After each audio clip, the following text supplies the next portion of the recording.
Recently, there was an article published in Vogue and it went worldwide and was translated into many different languages. And the article was, Is having a boyfriend embarrassing? And a lot of people have been talking about it, especially on TikTok. I haven't really seen any conversations on Facebook about it. But the author brought up the fact that women used to post their boyfriends on social media, and now many women don't because of two fears. One, that he's going to do something as an infidelity or as in being, misogynistic or something to that effect, to where it's going to make her look bad that she posted this gentleman and he has this behavior and these attitudes. And so she's going to be embarrassed by this, posting, and it's going to basically come back to bite her in the butt.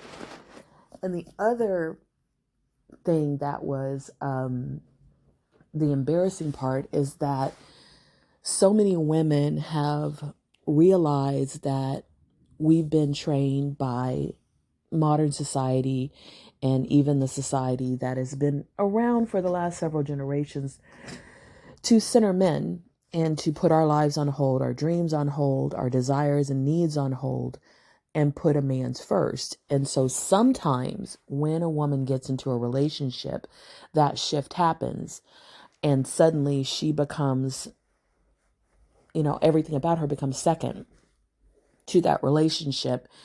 And when women see that shift, they begin to feel, in a sense, sorry for her because she no longer is pursuing her goals, pursuing her dreams, pursuing her, her individuality. She is now completely focused on making this relationship work and being the best girlfriend, the best wife that she can be, and everything about her becomes secondary. And a lot of times he begins to glow up and she begins to shrink and she begins to look like a much smaller, much less healthy version of herself. And even scientists and sociologists and psychologists have talked about how marriage and relationships tend to suck the life from women and literally lead to women leading less full and less healthy lives. They tend to, married women in relationships tend to be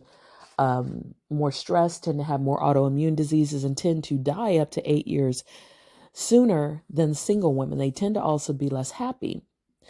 And make less money. There's so-called the marriage penalty. So women see her even as a girlfriend heading to that, and they begin to feel sorry for her because they see that this vibrant woman who was once so excited about her hobbies and her interests and her career and all of that, her priorities have changed.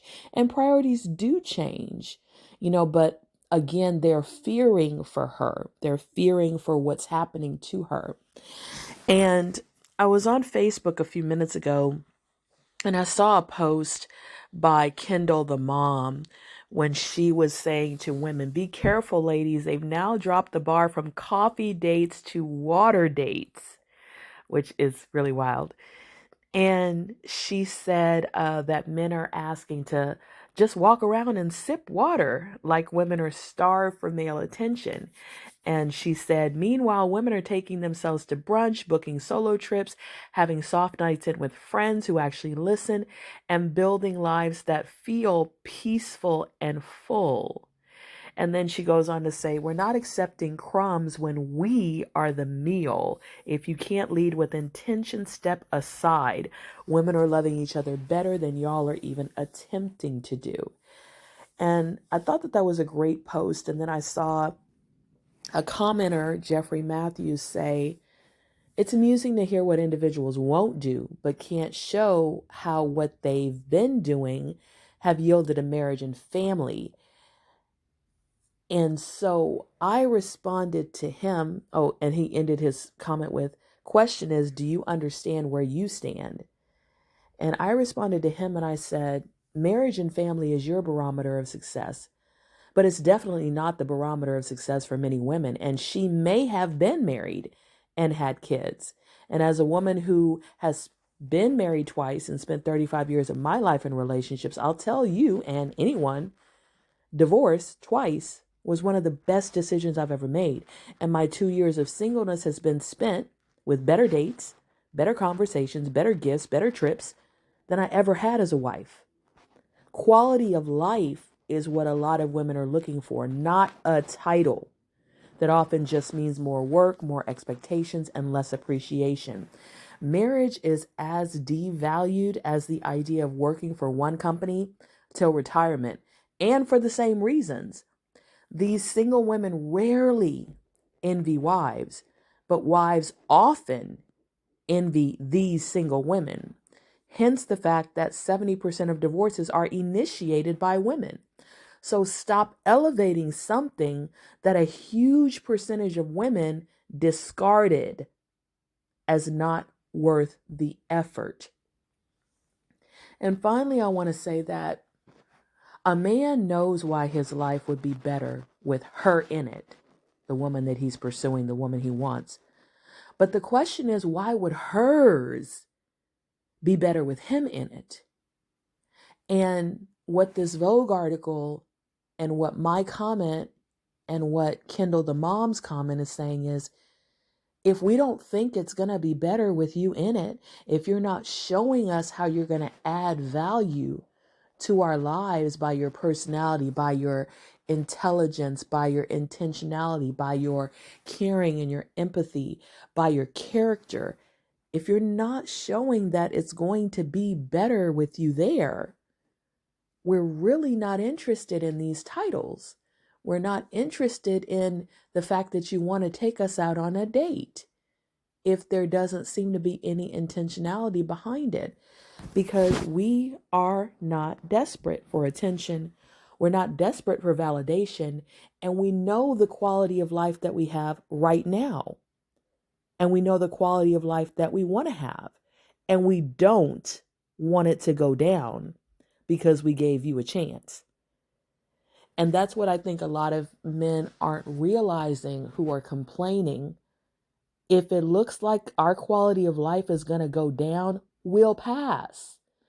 And the comments about dying old with cats, if a cat is going to give us better quality of life than you, then that's an insult to you, not us.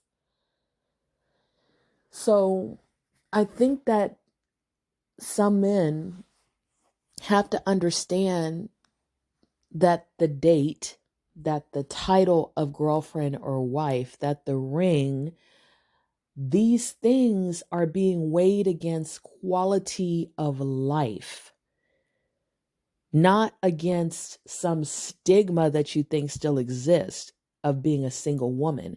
That stigma to us is a lie. That stigma to us no longer exists. We don't see any stigma in staying where we are. We see the risk of going from the quality of life that we work very hard to get to, that we've invested money in college degrees and money in therapy and money in getting the nice furnishings that we have, the nice clothing that we have, the nice jewelry and all the things that we do to make ourselves feel beautiful and valued and cared for and pampered and soft and feminine.